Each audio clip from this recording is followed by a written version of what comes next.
From the portrait frame, Henry VIII stares back at us, almost invisible amid a great wash of crimson velvet laced with gold and furs.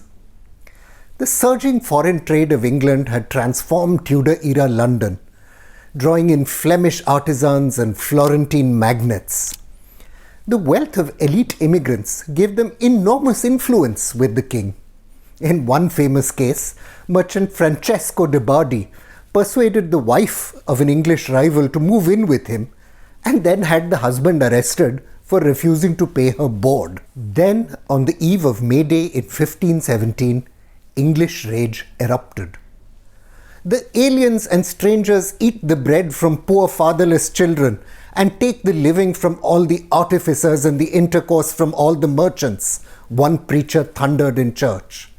Mobs of thousands attacked the homes of the rich immigrant traders and poor immigrant workers alike. 5 centuries on, English nationalism is again the island nation's most powerful political force. There's this paradox though. 3 of the 9 top contenders to succeed Boris Johson as Prime Minister, Rishi Sunak, Sajid Javid and Nadhim Zahawi, are of Asian origin. The political case for picking them is almost self-evident. All 3 have a reputation for great professional competence. They have significant support among the party leadership, and they would help grow support among traditionally Labour-supporting Asian communities.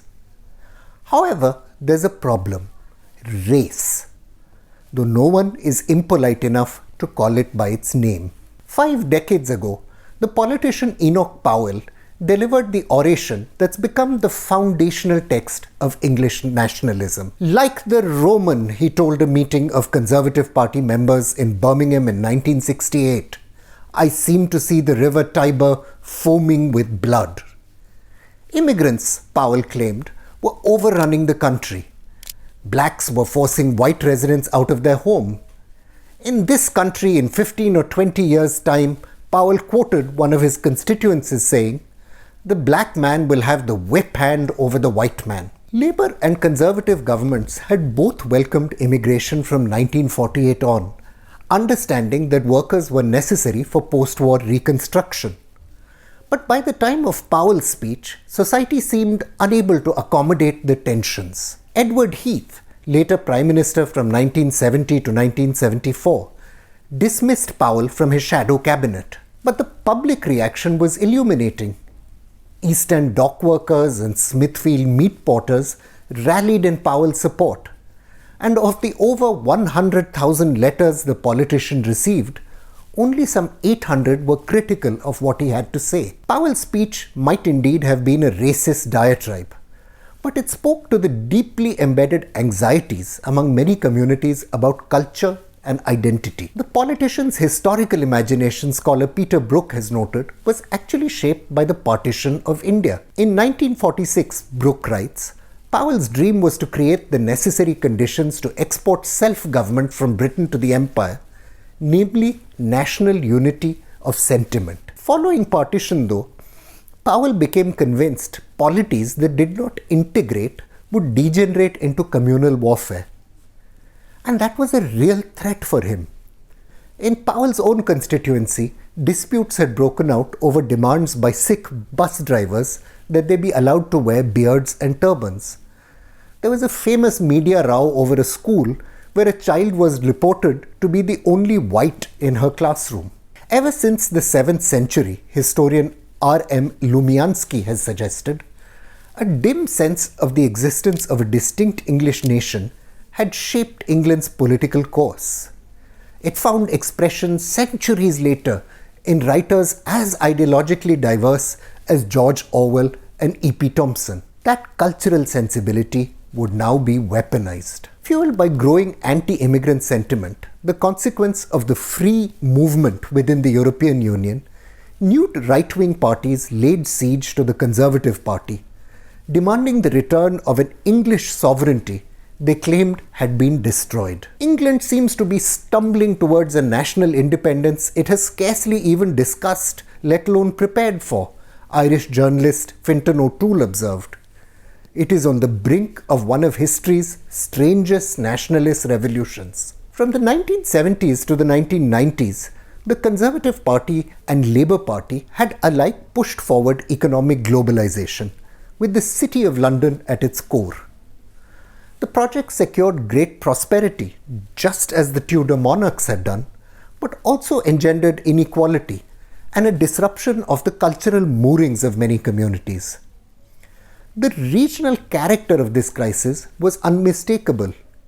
Even in 1975, when British voted on whether to stay in the European Economic Community, support in England was much more muted than elsewhere. In the 2016 Brexit referendum, Northern Ireland and Scotland voted to stay in Europe. England, which had the largest number of immigrants, overwhelmingly chose to break with history. Even before the referendum, Michael Kenny observed that, I quote, "a new sense of ethnic majority nationalism may well be one of the forces behind the deepening sense of disenchantment with politics, politicians, and the political system, as well as being a consequence of the latter." For the Conservative Party, Europe represented a profound challenge. Former Prime Minister Margaret Thatcher had rejected European political integration but embraced economic union. Thatcher understood that leaving Europe would hurt British finance capital and industry. More important, she knew, it would deny Britain a voice in shaping the course of continental politics. The Conservative Party, however, was now compelled to choose between its economic base, that is British capitalism, and the populism of the Brexit movement. Prime Minister Boris Johson proved adroit in using English nationalism to seize control of the party, breaking with the legacy of the patrician Heath and the globalist Thatcher. Johnson, many insiders contend, actually hoped to lose the referendum, knowing it would lead to economic crisis. He, however, won a landslide election in 2019. Now, ironically, he's faced eviction from office because of the predicted economic disaster that followed the loss of the trade relationship with Europe. From the work of Tim Bale, among others, it is clear a significant problem lies ahead for the Conservatives.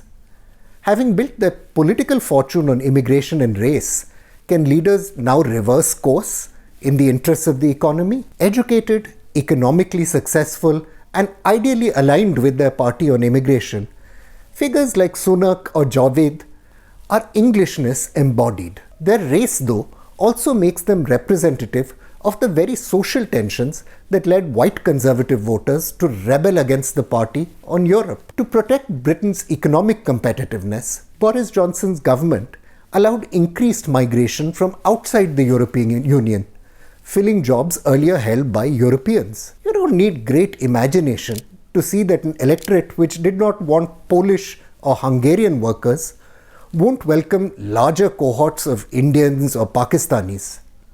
For many, an Asian Prime Minister will just be one step too far. English nationalism ought not, of course, be confused with crude racism. The Conservatives long used racism to recruit working-class white voters. Even Thatcher, as the Australian politician Bob Carr famously revealed, had been a pretty unabashed racist. The influence of politicians like Sunak and Javed within their party, though, demonstrates the enormous distance Conservative leaders have traversed in recent decades. The party itself has proved surprisingly willing, as Powell might have put it, to hand over the whip to the black man. Like Henry VIII, the worldview of modern Conservative leaders draws on the ethnically diverse, cosmopolitan capitalist culture of London, not English villages and small towns. Scholar Krishan Kumar has observed in a thoughtful essay that English intellectuals sometimes cast nationalism itself as, I quote, an alien phenomenon invented elsewhere and thankfully kept at bay from English shores. The idea does, he persuasively argues, in fact exist, signified, among other things, by worship of the monarchy, a particular rural aesthetic, a sense of imperial nostalgia, and by whiteness. The challenge before British conservatism now is to reconcile the culture of its party leadership with the fact of its electoral dependence on English nationalism. To do so will be very difficult and might even prove impossible. I'm Praveen Swami, and I'm National Security Editor of ThePrint.